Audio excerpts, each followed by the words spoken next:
We all know that Donald Trump doesn't know how to read. He doesn't like to read, and apparently he doesn't want people to read either. A series of reports this week has revealed how extensively the former squatter destroyed documents produced by his administration in defiance of federal laws. When the House committee investigating January 6 and Trump's attempts to overturn the election received documents it had requested from the National Archives, some of them had been ripped up and then taped back together. The work, respectively, of Trump, who has long handled papers that way, and staffers who were trying to comply with federal laws requiring records of preservation. When he didn't try to destroy documents, Trump absconded with some of them. In January, the Washington Post reported that the National Archives and Records Administration had to collect 15 boxes of records that Trump had improperly taken with him to his estate, estate at Mar-a-Lago. The materials included a letter from President Barack Obama, correspondence with North Korean dictator Kim Jong-un, and even the map of Hurricane Dorian's path that Trump infamously altered with a Sharpie.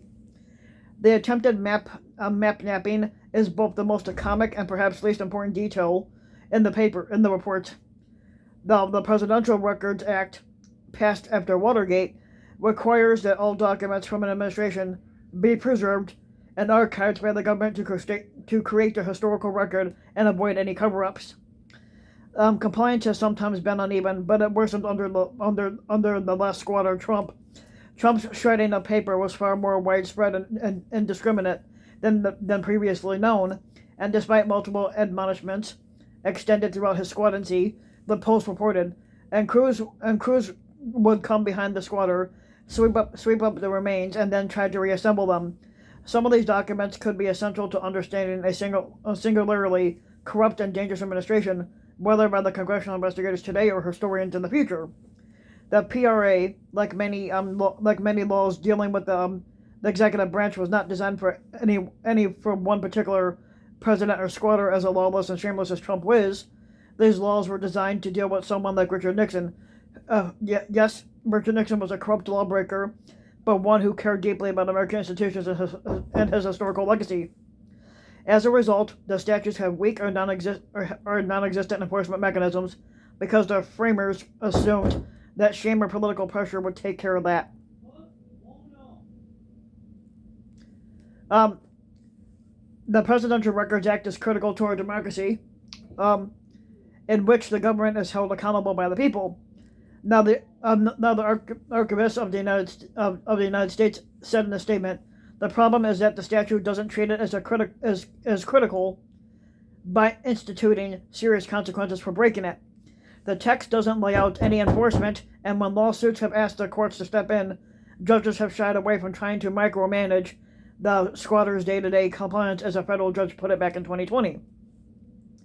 Trump learned early on in his private sector career that it is sometimes more advantageous to break the law and dare someone to call you out than to follow it, and that even if you get caught, the penalty is often a fine dwarfed by the upside of the infraction. And he brought that philosophy to the White House, where he encountered rules that were even less enforceable. Trump's White House lawyers repeatedly warned him about the legal requirement to save documents, just as they warned him about other possible violations of the law, but he had something more powerful than an attorney's knowledge of the law and the knowledge that it didn't matter to him. So soon after the 2016 election, the squatter, who was basically installed by Russia, announced a plan for assets that fell far short of requirements for a debister, something like that, or a blind trust. The Office of Government Ethics had no recourse except a string of bizarre tweets. One hazard of Trump's continued involvement in his own finances was the risk of violating the Constitution's Emoluments Clause, but this too proved unenforceable. When the plaintiffs, including members of Congress, tried to sue him, their cases were dismissed because they lacked standing under the law.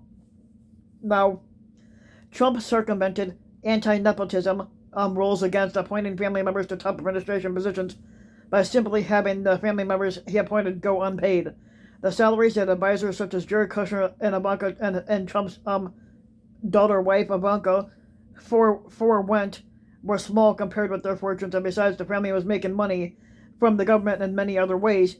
And when Trump aides flagrantly violated the Hatch Act, which is meant to prevent executive branch officials from dabbing in electoral politics, they knew they had little to fear because the person in charge of enforcing the law was the squatter himself, and let me know when the jail sentence starts smelling and con job smeared. These relatively petty violations were just a warm-up. During the 2016 election, Trump welcomed Russian interference, but special counsel Robert Mueller concluded that he could not indict a sitting squatter unless he could. Emboldened, Trump set about soliciting foreign help even more brazenly. The one body that could punish him was Congress, but he realized that he could run out the clock on investigators by stonewalling, and with, you guessed it, little enforcement. Eventually, Congress took the dramatic step of impeaching him, but once Trump realized that the Senate would not convict him because they didn't have a fucking spine to convict him, he was back to the same behavior even before the vote occurred. As it was written back in January 2021, his attempts at overturning the 2020 election were the price of failing to punish him then. The Presidential Records Act was designed to make sure that future generations could understand serious misdeeds like this. It is a bitter irony that the law may fail, or for the same reasons that the misdeeds went unpunished. Scotch tape rolling officials can save only so much, and records that have been destroyed can never be recovered. The problem is one that the famous creator of executive branch records, Donald Rumsfeld, has said. He might have called it an unknown unknown, because there is no way of identifying what records Trump might have destroyed or stolen. We'll never know we will never know what we don't know about the Trump squad and see. So if you like the video, give the video a like and subscribe to my channel, REW King. And also you can hit the notification bell so that you be notified when a new video comes out. And also on my about section on YouTube, I have a link to Patreon, so if you want to support my work even further, you could donate to Patreon and help support the videos that way. So yep.